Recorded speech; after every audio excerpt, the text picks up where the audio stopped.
Hello नमस्कार, मैं हूं तनसुख पालीवाल और लिंकिंग लॉस के आपके ऑनलाइन लीगल प्लेटफॉर्म पर आज एक और खबर आपके बीच में। ये खबर शायद आपको थोड़ा सा परेशान भी करे, क्योंकि जब बात आती है सुप्रीम कोर्ट और हाई कोर्ट की तो उनको न्याय की उम्मीद के रूप में है जो देखा जाता है। लेकिन जब न्याय की उम्मीद टूटती है तो बड़ा दिल जो है वो अपने आप में टूटने लग जाता है। हमारे देश में अभी जो है न्यायिक पालिका को लेकर कई सारी चीजें हैं जो चल रही है, उठापटक आप इसको कह सकते हैं। एक तरफ जस्टिस वर्मा कैश कांड वाली जो बात है वो आप सब लोगों से छुपी हुई नहीं है। वहीं दूसरी तरफ हमारे वर्तमान सीजीआई और जो भूतपूर्व सीजीआई है उनके बीच में विचारों को थोड़ा सा मतभेद है, विचारधारा का थोड़ा सा अंतर है। उस बात को लेकर भी जो है कई सारी चीजें सामने आ जाती हैं, चाहे वो एक्स सीजीआई के बंगले को खाली करने की न्यूज हो या किसी और तरीके से हो। कई बार ऐसा भी होता है कि कोई वकील जो है वो एक्चुअल वकील है ही नहीं, यानी कि एक तरीके से टाउट बन के घूम रहा है और वकालत को डील कर रहा है, तो उसके खिलाफ केस है जो बन रहे हैं। या फिर कई बार जो है एक फैक जज क्या करता है, कई सालों तक एक कोर्ट को चला देता है। चलो वो तो फिर भी ठीक है, लेकिन ऑनरेबल हाई कोर्ट जस्टिस, ये बात सोचने में क्या मतलब समझ के अंदर भी नहीं आती है। लेकिन एक आरटीआई एक्टिविस्ट ने कुछ ऐसी बात कही है जो आपको सोचने के लिए मजबूर करेगी। देखिए, ये वीडियो जो आप स्क्रीन पर देख पा रहे हो, ये वीडियो आज का नहीं, ये वीडियो 5 साल पहले का। उड़ीसा हाईकोर्ट में ऑनरेबल जस्टिस विभू प्रसाद रोत्रे जी ने क्या किया था, हाईकोर्ट जज के रूप में शपथ ग्रहण है जो किया था। आप हैं ऑनरेबल जस्टिस विभू प्रसाद रोत्रे जी, राइट। तो अब इन्होंने उस समय शपथ ग्रहण, कब के बात है, ये वीडियो आपको उड़ीसा टेलीविजन पर अवेलेबल है, 5 साल पुराना ही है, 5 years एगो, ठीक। अब ये खबर आज के लिए क्यों रिलेवेंट है, क्योंकि एक आरटीआई एक्टिविस्ट है, उसने अलग अलग जगह से सारी खबरें इकट्ठा करके, सारे इंफॉर्मेशन इकट्ठा करके ये पता लगाया है कि ये जो जस्टिस विभू प्रसाद जी हैं, इन्होंने जिस फाउंडेशन स्टोन से यानी कि एलएलबी की डिग्री के आधार पे वकालत से जज के रास्ते में एंट्री की थी, वो एलएलबी डिग्री ही फर्जी है। इस एक स्टेटमेंट के अंदर एक बहुत बड़ा एलिगेशन लग रहा है ऑनरेबल हाई कोर्ट जज पे, क्योंकि ये पिटिशन जो है आप देख पा रहे हो ना, तो honourable chief justice of India को इन्होंने, और न केवल चीफ जस्टिस को, तथाकथित रूप से जो है प्रेसिडेंट को भी, साथ ही साथ में chief justice of Orissa high court को भी जो है ये पिटिशन इस तरीके से भेजेगी और रिक्वेस्ट किया गया कि एक इन हाउस कमेटी है, जो इंक्वायरी कमेटी बैठाई जाए, जो इन्वेस्टिगेट करे जस्टिस विभू प्रसाद रोत्रे जी के एलएलबी डिग्री को, उनके सर्टिफिकेट वगैरह को। यहाँ पे इन्होंने प्रॉपर तरीके से बताया कि एक नागरिक होने के नाते जो है उनका ये कर्तव्य है कि वो इस तरीके से क्या, कि देश की इंटीग्रिटी के लिए कामकाज करें। और इन्होंने बैकग्राउंड फैक्ट कुछ इस तरीके से बताएं कि उड़ीसा स्टेट बार काउंसिल में advocate enrolment number so and सो जो है श्री विभू प्रसाद जी रोत्रे से कनेक्ट है जो होता है, ठीक है। अब यहाँ पे further justice Vibhu Prasad Rotray enrol as an advocate based on LLB degree जो कि उन्होंने ऑब्टेन की है Saint Mary law College Cantonment Road Cuttack से, विच डज नॉट एग्जिस्ट। एक ऐसे लॉ कॉलेज से डिग्री ली जो लॉ कॉलेज एग्जिस्ट ही नहीं कर रहा है। तो ये बात यहां पर कहेगी, this law college has no statutory approval from the government of Orissa, affiliation from any university और approval by the Bar Council of India. अभी हम लोगों ने हाल में कुछ टाइम पहले पढ़ा था कि अगर कोई लॉ कॉलेज है जिसका अफिलिएशन अगर नहीं है या अप्रूवल अगर प्राप्त नहीं हो रखे, तो उसकी डिग्री को जो है नल एंड वॉइड है जो समझा जाएगा, ठीक। अब ये बात इन्होंने कैसे कही उसको भी समझ लीजिए। उन्होंने यहां पर बताया कि जस्टिस विभू प्रसाद ने जो एंटर जुडिशियल सर्विस एजॉन 2008 में उनकी एडीजे के रूप में, एडिशनल डिस्ट्रिक्ट जज के रूप में एंट्री है जो हुई थी, और धीरे धीरे जो है 2019 के अंदर आप परमानेंट जज के रूप में क्या हो गए, अपॉइंट हो गए, कहां पे, उड़ीसा हाई कोर्ट के अंदर, सुप्रीम कोर्ट की रिकमेंडेशन के बाद में। अब जो मेन इश्यू है वो ये है कि जो एलएलबी डिग्री है वो इनवैलिड और अनऑथेंटिकेटेड, ऐसा कहना है पिटिशनर का, करेक्ट। अब जो एविडेंस वो रिलाई कर रहे हैं वो ये कर रहे हैं कि the response of Bar Council of India convey through the ministry of law and justice in reply to unstar question number. तो क्या हुआ था कि पार्लियामेंट के दौरान कुछ सवाल जवाब होते हैं, उनमें से एक क्वेश्चन था अनस्टार क्वेश्चन नंबर 1018।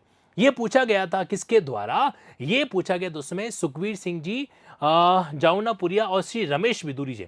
तो उनका जब जवाब दिया गया था 16वीं लोकसभा 11वां सेशन क्वेश्चन नंबर 1018, तो उस दौरान भारत में जितने भी government law college, private law college, university ना, उसकी पूरी की पूरी लिस्ट है जो सप्लाई की गई। और इनका ये कहना है कि उस लिस्ट में, उस लॉ कॉलेजेस की लिस्ट में कहीं पर भी इस कॉलेज का जिक्र है जो नहीं हो रखा है, ठीक। ये इन्होंने बकायदा अटैच भी है जो कि, साथ ही साथ में बार काउंसिल ऑफ इंडिया ने अपना जो रेस्पॉन्स दिया था क्वेश्चन नंबर सो एंड सो, वहां पर भी ये बात सामने जो आ रखी है। तो ये इन्होंने एविडेंस के रूप में इन चीजों को मेंशन किया, और ये वो सवालों का लिस्ट है। आप आसानी से, है ना, ये पब्लिक डॉक्यूमेंट है एक, जो आप देख पा रहे हैं एक पब्लिक डॉक्यूमेंट है, हम लोकसभा की वेबसाइट पे जाके चीज़ों को डील करेंगे तो ये चीज़ मिल जाएगा। तो वहाँ पर ये सवाल पूछा गया था, name and number of law university college वगैरह, और फाइनली इस तरीके से पूरी की पूरी लिस्ट है जो सामने आई, कंप्लीटली सारी list, Andhra university, Rajasthan university, जितने भी यूनिवर्सिटीज़ थे उन सब की लिस्ट है जो आ रखी थी। करेक्ट।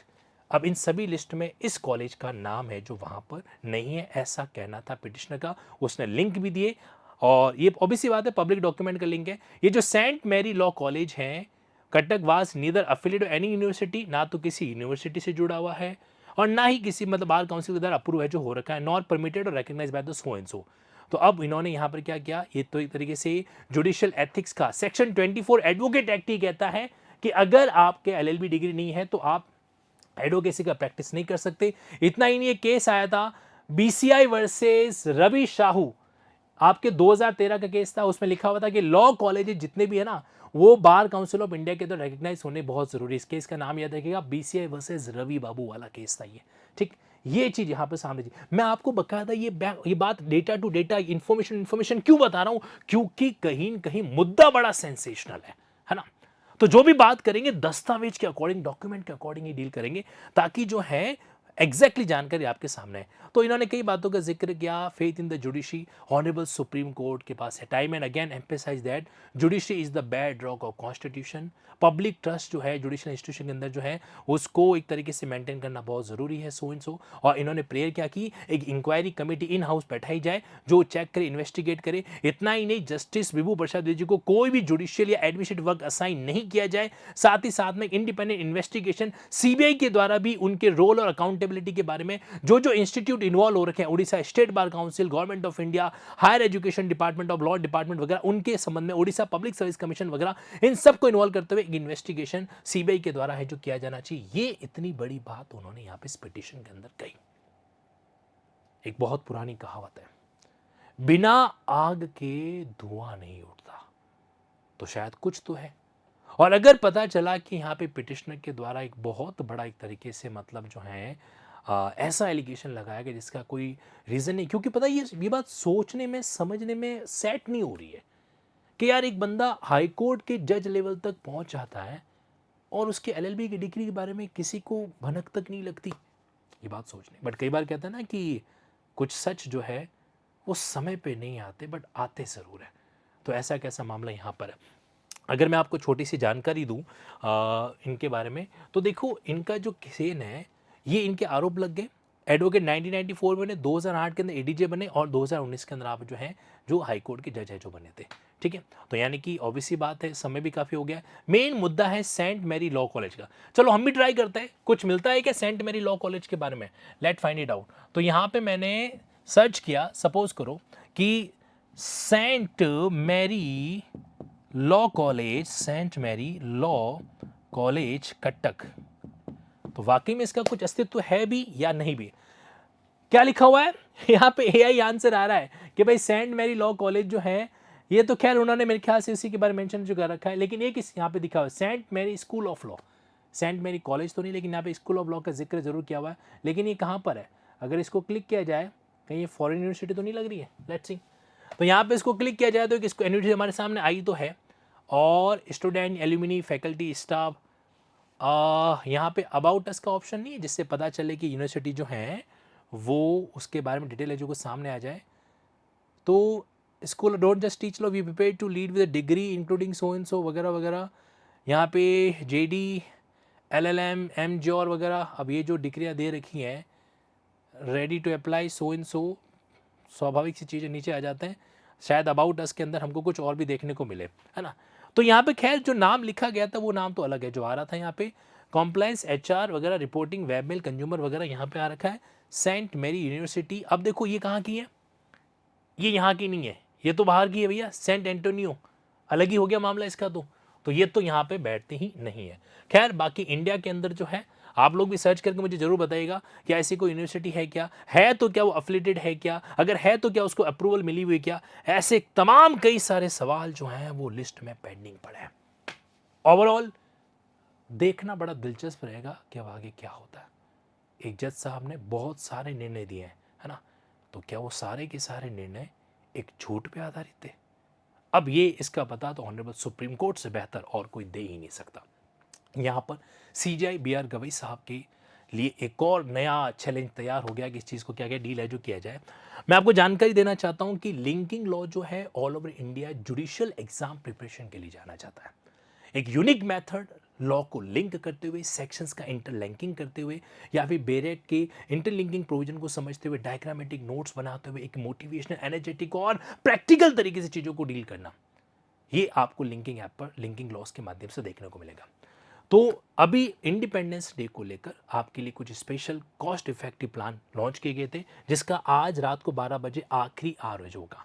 आप इन कोड के माध्यम से जुडिशरी का जो कॉम्बो से यानी जिसमें सब कुछ शामिल है, जेजीपी, एडवोकेसी गाइडेंस, यूजीसी वगैरह, एवरीथिंग जो है आपको अवेलेबल हो पाएगा 25,500 जीएसटी, लेकिन सिर्फ आज रात को 12 बजे तक। कल ये अपने रेगुलर प्राइस पे आपके बीच में रहेगा। और आप चाहे तो यूजीसी नेट का segment, advocacy guidance programme, mains exam की तैयारी वगैरह सब कुछ यहाँ से डील है जो कर सकते हैं। खैर ओवरऑल ये तो चलो एक अलग पार्ट हो गया। अगर हमें कानून को सीखना है, कानून को अलग नज़रिए से ऑब्जर्व करना है, देन मोस्ट वेलकम। 9887746465 इस नंबर पे आप क्या कर सकते हैं, टीम से कांटेक्ट करके डिटेल जो ले सकते हैं। बहरहाल इस टॉपिक को जलता हुआ मैं आप लोगों के बीच में छोड़ रहा हूँ। देखते हैं अब इसकी आग जो है वो बुझा दी जाती है तो वेल एंड गुड, बहुत अच्छी बात है।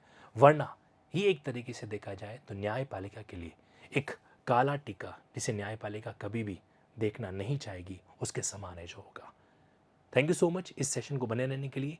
जय हिंद, जय भारत। जाते जाते एक बात जरूर कहना चाहता हूँ, इस वीडियो का मकसद सिर्फ और सिर्फ इस बात को आपके सामने रखना था कि इस तरीके का एक एलिगेशन हाईकोर्ट के जज के ऊपर लग रहा है तो ये बात वाकई में सोचनीय, विचारणीय है।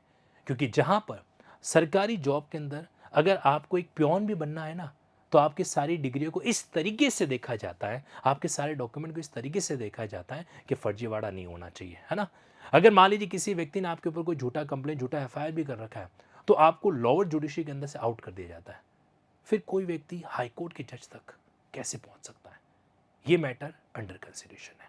इसके बारे में आपका क्या कहना है कमेंट बॉक्स में रेस्पेक्टफुली जरूर कहिएगा। Thank you so much, take care.